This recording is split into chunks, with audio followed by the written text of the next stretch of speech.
Hello, I actually have COVID, so making this video is not going to be especially easy, but I'm going to review Quantum of Solace by Ian Fleming. Anyway, this is, in a shocking turn of events, not a scandalous cash-in on the movie of the same name, because it came out in 2002.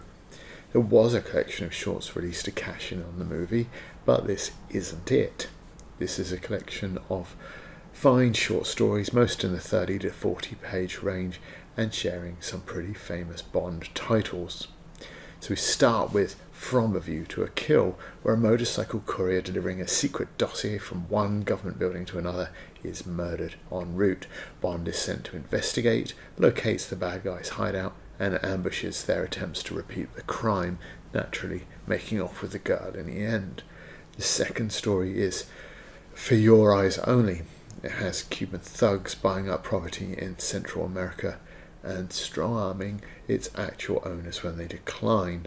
They make the mistake of killing some old friends of M's, and he sends Bond to kill them.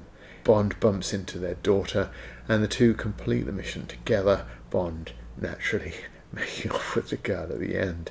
So far things are a little formulaic, but these are actually two fairly solid short stories and a good start to a collection. From there, things get a little bit F. Scott Fitzgerald with Quantum of Solace.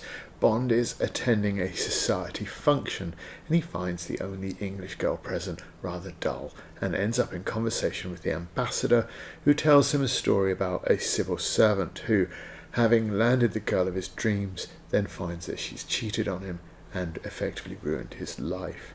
Though she tried to repent for those choices, he simply refused.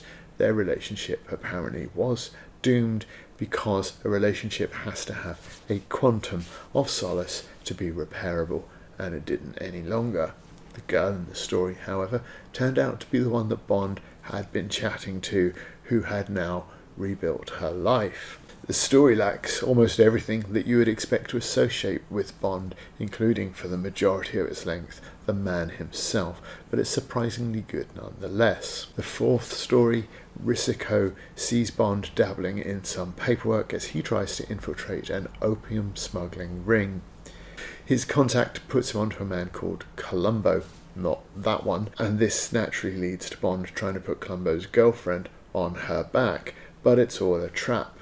Only not one Bond thought it was, because Columbo is a decent guy and his original contact is the drug smuggler he's been looking for.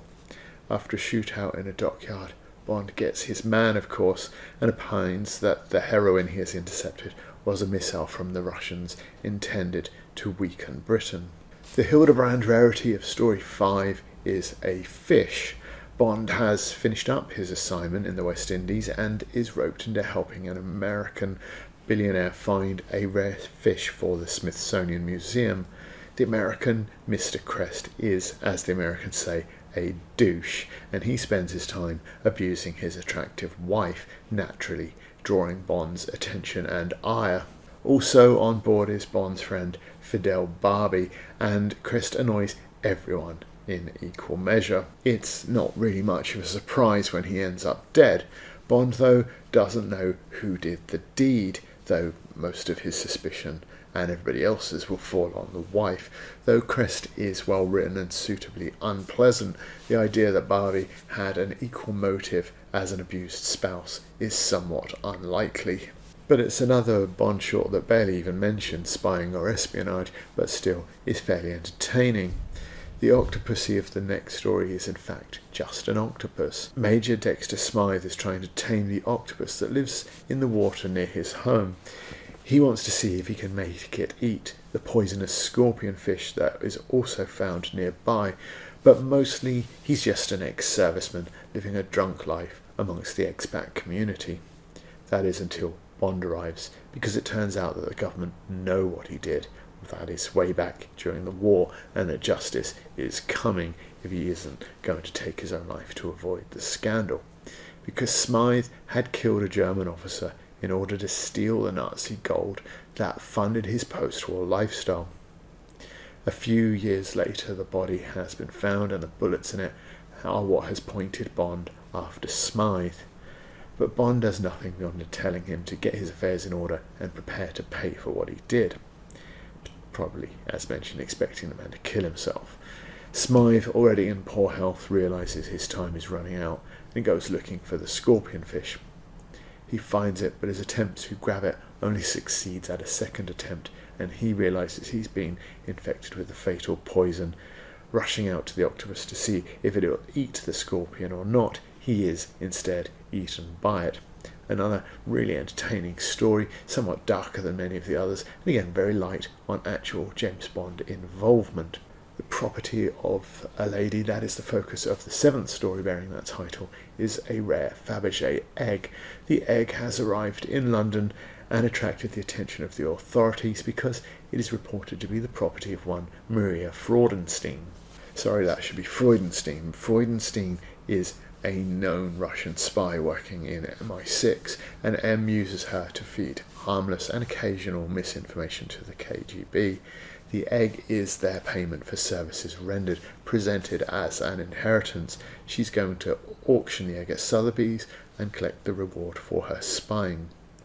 Bond thinks that he can use the auction to identify her handler, that he will be there to bid the price up in order for her to get the payment that she deserves. But this is clearly nonsense. The Russians could send literally any office nobody to bid on it up to a certain price, and there are numerous phone bidders bidding as well, as Fleming mentions. That's one of Sotheby's young men. He'll be on an open line to America. I should think that's the Metropolitan bidding, but it might be anybody. Anybody, like the office flunky from the Russian embassy. Somehow Bond's plan works, and everybody's happy with a job well done.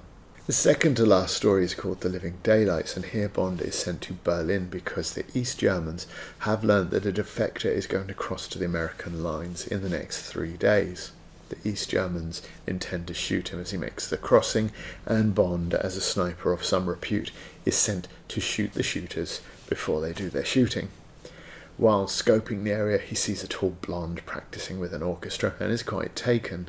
Then, when the shooting is about to start, who should he discover as the enemy sniper? Well, I'll let you guess, but I'm sure it won't take you long. Instead of killing his opposite number, he shoots her in the hand, ruining her job as a sniper or cellist and scaring the living daylights out of her.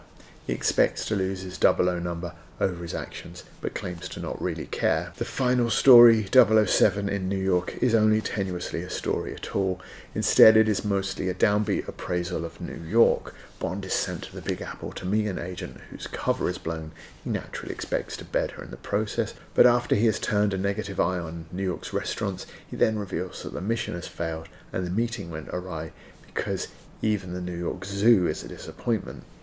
This one is not really worth bothering with, but all the other stories had something about them, and I enjoyed the collection overall. The highlights for me were the times Fleming broke the Bond mould and tried to do something different, especially the Quantum of Solace and the Hildebrand Rarity, despite the lack of really credible alternatives to the main suspect in the latter. The more formulaic Bond fare was also still enjoyable, great if somewhat bite-sized examples of the genre. And although the unmasking of the spy's handler in The Property of a Lady is a bit unlikely, I still found this to be something new and original. The idea of a spy being paid in this way was clever, certainly more so than the spy that blew his cover by attending. But my favourite was probably Octopussy, which is odd because that's the one with the least Bond, but Smythe himself is a multifaceted character handled with nuance in a short story.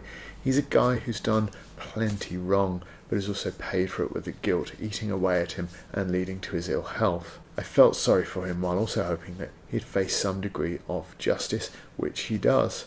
Most of the stories here begin with a description of some local fauna or flora, but the hidden threat of both the octopus and the scorpionfish here foreshadows really nicely the revelation that Smythe, even as he is playing God, is doomed.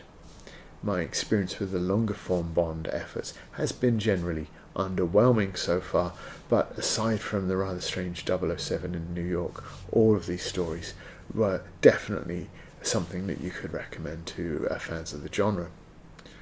They feel packed and busy, for example where Diamonds Are Forever felt languid even when Bond was saying how busy he was and how hard he was working.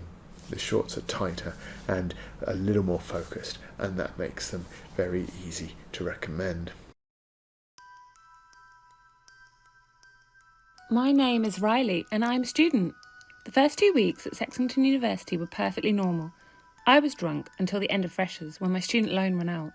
Then Professor Lovecraft exploded his lab and my eyebrows and everything changed. My roommate started dying. Aliens invaded.